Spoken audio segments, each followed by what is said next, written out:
सर्वांचं जीवन कसं आहे सांगू का? आपलं सर्वांचं जीवन आहे एक हार्मोनियम. हार्मोनियम सांगू का तुम्हाला? हार्मोनियमच्या किती पट्ट्यांमधून स्वर निघतो? किती पट्ट्यांमधून स्वर निघतो? सर्वच निघतो ना हो. सर्वच पट्ट्यांमधून स्वर निघत नाही का? कुठलीही पट्टी दाबा तुम्ही, त्यातून स्वर बाहेर पडतो. मग सर्वच पट्ट्यांमधून जर स्वर निघत असेल तर सर्वच पट्ट्या एकदाच दाबायच्या असतात का? नाही.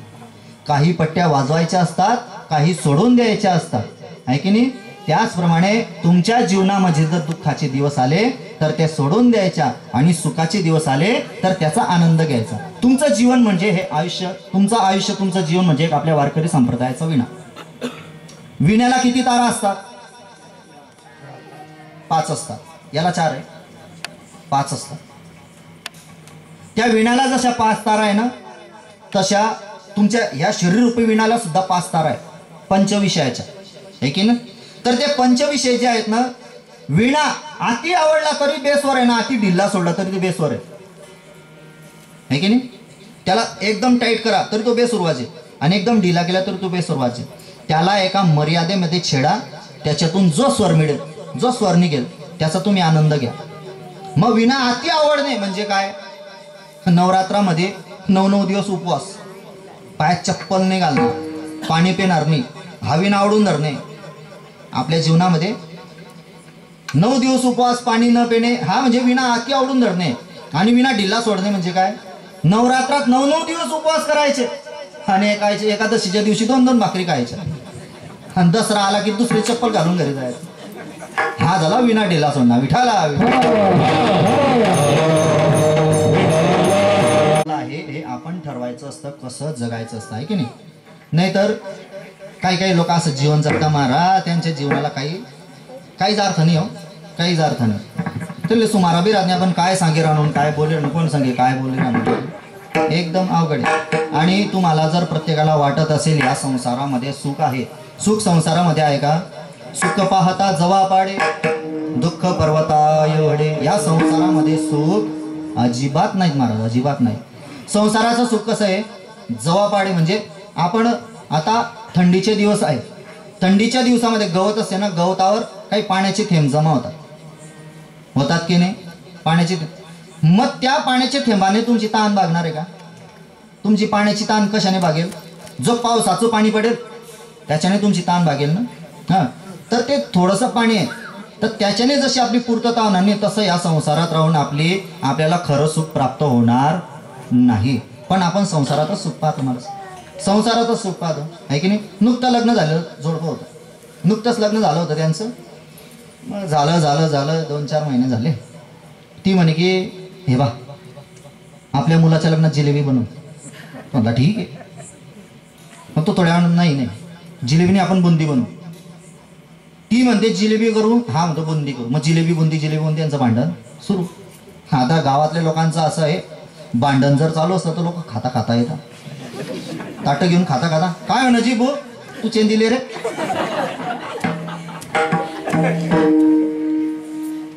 तो म्हणतो काही नाही, भांडण झालं तुमच्या घरी होत नाही का? वय म्हणे तुमचं, बेइज्जती करून काढून दिलं. मग परत मोठ्याने भांडण झालं. मग तिथे प्रतिष्ठित व्यक्ती आला, ज्येष्ठ चांगला आला. तो म्हणे दादा तुमचं भांडण काय चालू आहे ते मला सांगा, आपण त्यातून काय निर्णय काय मार्ग काढू. ती म्हणे दादा माझी अशी इच्छा आहे की माझ्या मुलाच्या लग्नात जिलेबी करायची. तो म्हटलं अजिबात नाही, माझ्या मुलाच्या लग्नात बुंदी करू. तो म्हणे बा तुम्ही जिलेबी करण्याशील जिलेबी करा, बुंदी करण्याशील तर बुंदी करा, आम्हाला फुकाचं खायला काय जाते. लोकांची वृत्ती अशी आहे. पण ज्याच्या लग्नात करायचं एकदा त्याला तो विचारा मुलगा कुठे आहे? मुलगा झालाच नाही म्हणे अजून. हे संसारात असं संसार आहे, हे संसारातलं सुख आहे, हे सांगायचं आहे. काही दिवसांनंतर त्यांच्या दारामध्ये एक महात्मा येतो. तो आवाज होतो, ओम भगवते भिक्षाम देहि. आवाज ऐकते दीदी, आणि दीदी अशी झड्या मारतच येते. बाहेर पाहते कोण आहे? अरे साधू महात्मा आहे का? बरं झालं, बरं थांबा म्हणे बाबा मी येते भिक्षा घेऊन. ती बाई चांगली होती, खूप चांगली होती ती भिक्षा घेऊन आली. एकदा मी कीर्तनाला गेलो, बस नाही गेलो, त्या काही गाडी वगैरे काही नव्हतं, 2 व्हीलरने जायचं. 2 व्हीलर चौकात लावली, पायी गेलो, गाडी जात नव्हती तिथे. गेट वाजवलं, म्हटलं का हो दादा? घरी आहे का दादा? दादा घरातून एक निंदू कोणाचा जावं येत नव्हता. अजून आवाज का हो दादा घरी का म्हटलं. घरातून आला आवाज घ्यात म्हणे चुलामा. हो बापरे. मी 2 पायरी खाली उतरून गेलो. डायरेक्ट रिवर्स झालो मी. एकदम रिवर्स झालो. ते वारा उधान आलं समोर. त्याने महाराज तुम्ही काय या या या म्हटलं नको माय. तू नवराली तू चुलामा घालत माल का गॅसवर पेटावत म्हणून बोलतं बेकार राज. ती बाई चांगली होती. ती त्या महाराजांना भिक्षा घेऊन आली. भिक्षा घेऊन आल्यानंतर ती म्हणे बाई तुझा नवरा खूप चांगला आहे. नाही हो म्हणे महाराज कशाचं काय म्हणे 1 नंबर ना बोगस आहे म्हणे. 1 नंबर ना बोगस आहे म्हणे. आमच्या बोधवडच्या भाषेत सांगू का आमना डंगरापाशी जायला म्हणे. आमच्याकडची भाषा आहे. आमच्याकडची भाषा आहे. भाषेचा फरक राहतो. जेवणे कस काय म्हणे लग्नाच्या आधी मला चंद्रमुखी म्हणायचे. लग्न झाल्यानंतर म्हणे सूर्यमुखी आहे. आणि काल तर म्हणे की तू ज्वालामुखी म्हणे. ज्वालामुखी. घरातून आवाज आला. तो हे ऐकल्यावर तो गुच्चाप बसीन का. म्हणे महाराज एका दंटाळी वाजत नाही. ही लग्नाच्या आधी मला प्राणनाथ म्हणायची म्हणे. लग्न झाल्यावर प्राण गेला नुसता नाथ राहिला म्हणे. आणि आता हिच्याशी लग्न करून मला अनाथ झाल्यासारखं वाटतंय. तो नाही बा दादा तुमच्या कपाळावर ही जी उभी रेषे ना ही जी उभी रेषे ती तुमच्या पत्नीच्या प्रेमाची निशाणी आहे. तो एकदम खरं बोलले म्हणे महाराज तुम्ही. एकदम खरं बोलले म्हणे. एकदम करेक्ट. ही तिच्या प्रेमाची निशाणी म्हणे. दसऱ्याच्या दिवशी भजे काढता काढता तिने झारा फेकून मारला होता. ही त्याची निशाणी आहे म्हणे.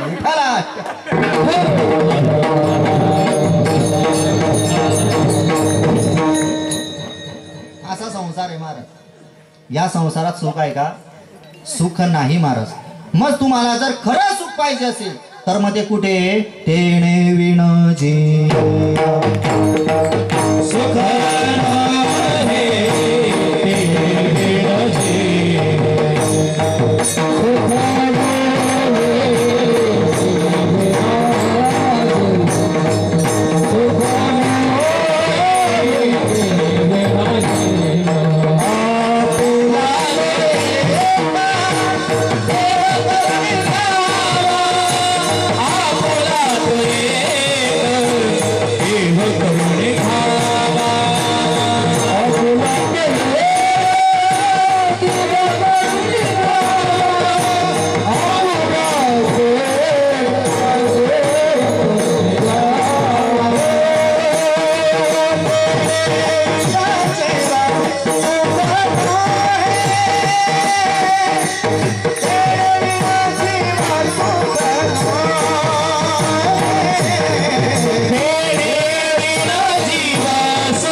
महाराज ठीक आहे देवाजवळ सुख आहे.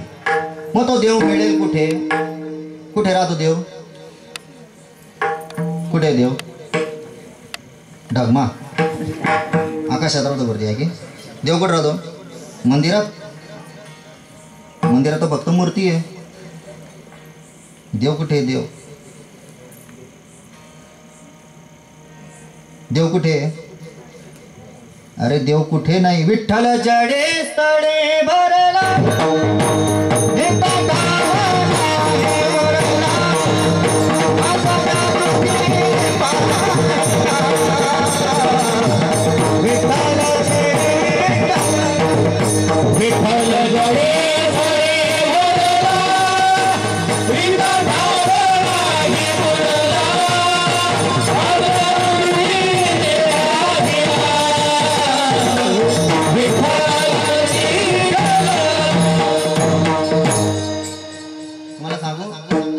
ज्ञानोबारायांनी रेड्यामध्ये देव पाहिला.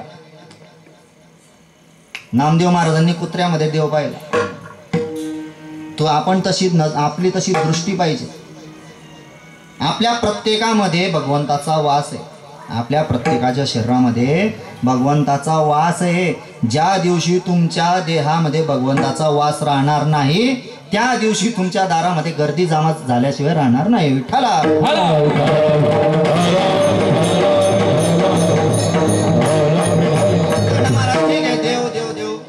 ठीक आहे.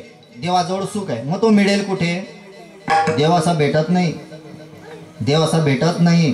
त्याच्यापर्यंत जाण्याकरता तुम्हाला आधी संतांचं बोट धरावं लागेल. कोणाचं? संताविना प्राप्ती नाही ऐसे वेद देते हरि प्राप्ती से उपाय. हरि प्राप्ती से उपाय.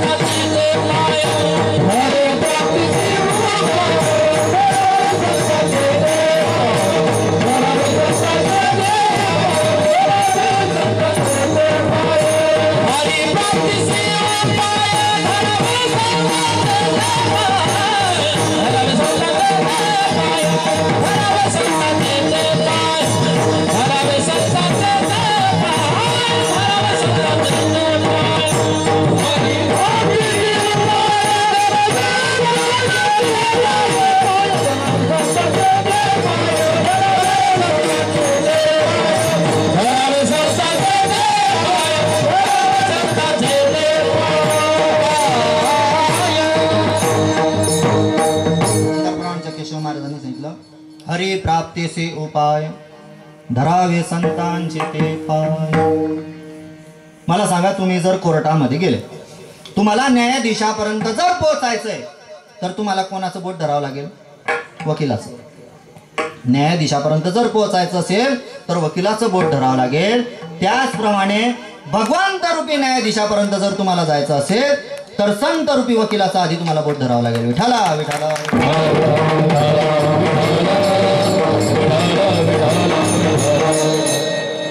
मग खरे संत कोण? संत म्हणतात कोणाला? संतांची व्याख्या काय? तो ना महाराज, या कलियुगात तर भरपूर संत आहे, पण तुम्हाला सांगू, कलियुगात भरपूर संत आहे पण ते कसे? विठाला विठाला. पोटासाठी संत, पोटासाठी संत झाले कलित बहुत. तो ना महाराज, मी तर राम रहीमला बी संत म्हणत होते. मग तो संत होता का? राम रहीम नाही महाराज. असे किती आले आणि किती गेले मला नाम उल्लेख करायचा नाही. पण तर त्याच प्रकारे आपल्या गावात एक संत होऊन गेले आणि ते श्री हरिभक्तपरायण वैकुंठवासी हरिभक्तपरायण आमचे कृष्णा बाबा महाराज. विठाला विठाला. तुम्हाला विश्वास असो का नसो, तुम्हाला सांगू एक गोष्ट राजकी बात. महाराजांजवळ रिद्धी सिद्धी सुद्धा होती. बरं, महाराजांजवळ रिद्धी सिद्धी सुद्धा होती आणि त्याचा अनुभव ज्याला आहे त्यालाच आहे, प्रत्येकाला नाही. चमत्कार केव्हा दाखवावा लागतो? एखादी आपण म्हणत नाही का की समोरचा व्यक्ती ऐकतच नाही बा, मग त्याला काहीतरी चमत्कार दाखवावा लागतो, तेव्हा तो काय करतो? नमस्कार करतो. त्याचप्रमाणे बाबांचा झटका ज्यांना ज्यांना माहिती आहे तेव्हाच त्यांनी बाबांना नमस्कार केला महाराज. हो, आमचे पंकज महाराज आहे. पंकज महाराज बाबांच्या सानिध्यात वाढले. मला आम्ही यात्रेला गेल्यानंतर महाराजांनी आमची बऱ्याच वेळा चर्चा होते. कीर्तनांना महाराज बाबांना घेऊन जायचे आणि मी स्वतः 4 ते 5 कीर्तन बाबांच्या कीर्तनात गायन केलेलं आहे मी. हो, आमचे सौंदाणे का कुठलं गाव आहे, हां, सौंदाण्याची काही मंडळी आहेत. तर त्यांचा आग्रह होता की म्हटलं मला आमच्या गणपती मंदिरावर सप्ताह होतं, म्हटलं एकदा तुम्ही बाबांचं कीर्तन ऐका, बाबांचं कीर्तन घ्या. म्हटलं ठीक आहे. आमच्या गणपती मंदिरावर सुद्धा बाबांचं कीर्तन झालेलं आहे. आणि त्यावेळेस बाबांचं महाराज एक वेगळी छाप होती, एक वेगळी कला होती. तशी छाप अख्ख्या महाराष्ट्रात कोणाची नव्हती, तशी कोणाचीच नव्हती. आपण बोलता बोलता म्हणत नाही का, नाही हो अमिताभ बच्चन तो अमिताभ बच्चन आहे, गोविंदा तो गोविंदा आहे की नाही, शाहरुख खान तो शाहरुख खान आहे. असे त्याप्रमाणे कृष्णाजी बाबा ते कृष्णाजी बाबा होते. काय त्यांचं ऑर्गन वाजवणं. आणि त्या काळामध्ये सगळ्यात पहिले आपल्या वारकरी संप्रदायात जर ऑर्गनची जी जर पद्धत कोणी आणली असेल तर आमच्या बाबांनी विठाला विठाला विशेष म्हणजे लोकांना ते आवडायचं. लोक सांगायचे बाबा ते पाहिजेच बरं. आवड होती, एक वेगळी छाप होती बाबांची. आणि कीर्तन एकदम म्हणजे असं नुसतं असं लोकीचं पिचं ते नासं बी नाही बरं. हां, हे एकदम छान कीर्तन, चिंतनही विनोदही आणि गायनही बाबांचे सगळे विषय तयार होते. महाराज विठाला विठाला.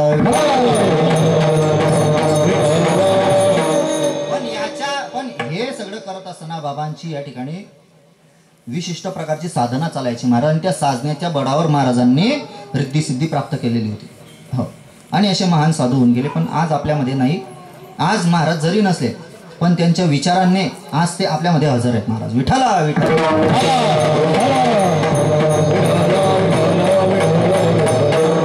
मग कोणाला म्हणतात खरे संत, जे कारण झाले गाजले त्यास म्हणे जो आपुले.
ज्यांना आपण आपल्या वारकरी संप्रदायाचा कळस म्हणतो, तुका झाला असे असे तुकोबार आहे. हे महान संत आहेत महाराज, ज्यांचा अभंग आपण सेवेकरता घेतलेला आहे ना. असे संत होऊन गेले आपल्या संप्रदायामध्ये. काय श्रीमंती होती तुकोबारायांची, काय श्रीमंती होती. भगवंत म्हणायचं तुकोबारायांना काहीतरी मागून घ्या, काहीतरी मागून घ्या, काहीतरी मागून घ्या. तुम्हाला मुक्ती पाहिजे का, अरे तिथं आमची दासी म्हणे आधीच. तुका म्हणे मुक्ती परणेली मोक्ष पाहिजे. अरे मोक्ष आमच्या घरी भांडे घासतो, मोक्ष आम्हा घरी कामारी दासी करून ठेवलंय मोक्षाला. असं काहीच नको. एवढा मोठ्या अधिकाराचे तुकोबाराय होते की त्यांनी नामस्मरणाच्या बळावर, कशाच्या, फक्त नामस्मरण, एक भगवंत, फक्त एक तूच पाहिजे म्हटले. एक तू चाहिए, दूजा कोई नहीं चाहिए. विठाला विठाला.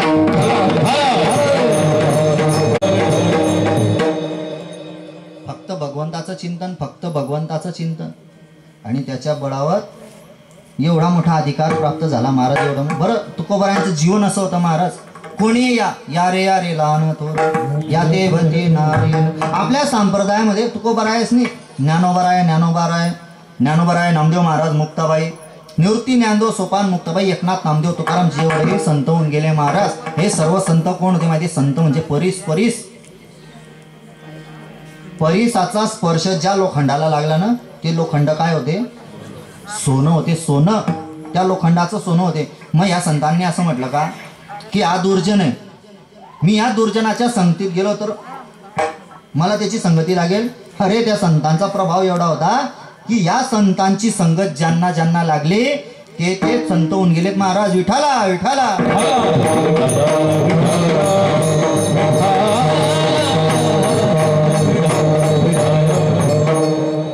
तुका म्हणे गुण चंदनाचे मंदिर ऐसे तुम्ही जगे संत. चंदनाचं झाड असेल ना, चंदनाच्या झाडाला जर बाबडीचं झाडाने वेळा घातला ना, तर त्या बाबडीच्या झाडातून सुद्धा सुगंध येतो महाराज. त्या प्रकारे आमचे संत होते. आणि या संतांचा ज्यांना ज्यांना सहवास झाला महाराज, त्यांचं काय झालं माहितीये? आपण नाही संतपणा मिळत हे हाटी. हाटी म्हणजे बाजारामध्ये जर तुम्ही असे गेले फिरले, धुळ्याच्या बाजारात गेले फिरले, मला संत पाहिजे, संत का हो, तुम्ही संत आहे का, तर तिथे तुम्हाला संत मिळतील का? नाही महाराज. नाही संतपणा मिळत आहे हाटी. हिंडता कपाटी राणी वनी. बाजारात मिळणार नाही, रानात मिळणार नाही, वनात मिळणार नाही. कारण सांगू, संतपणा ही काही व्यक्ती नाही, ही व्यवस्था नाही महाराज, ही एक अवस्था आहे. अवस्था. संतपणा म्हणजे ही एक अवस्था आहे, व्यवस्था नाही. व्यवस्था आणि अवस्था याच्यातला फरक समजतो का तुम्हाला? सासऱ्याच्या घरी गेल्यानंतर 10,000 रुपयाच्या कॉटवर झोपतो आपण. झोपता की नाही? हा म्हणताय तिथं, त्याला म्हणतात व्यवस्था. सासऱ्याच्या घरी गेल्यावर 10,000 रुपयाच्या कॉटवर झोपतो, त्याला म्हणतात व्यवस्था. पण आळंदी ते पंढरपूर, सांजोरी ते पंढरपूर पायी चालत असताना अरे दिवसभर चालतो आणि रात्री नागरटीत फेकून द्या, नागरटीत सुद्धा गम्माघोर झोपतो ना, याला म्हणतात अवस्था. विठाला.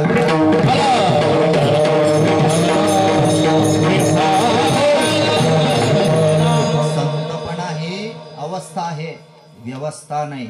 म्हणून असे तुम्ही गले कुठे फिर्या तुम्ही बेटाऊ, ते भेटणार नाही महाराज. तुम्ही धनाच्या कितीही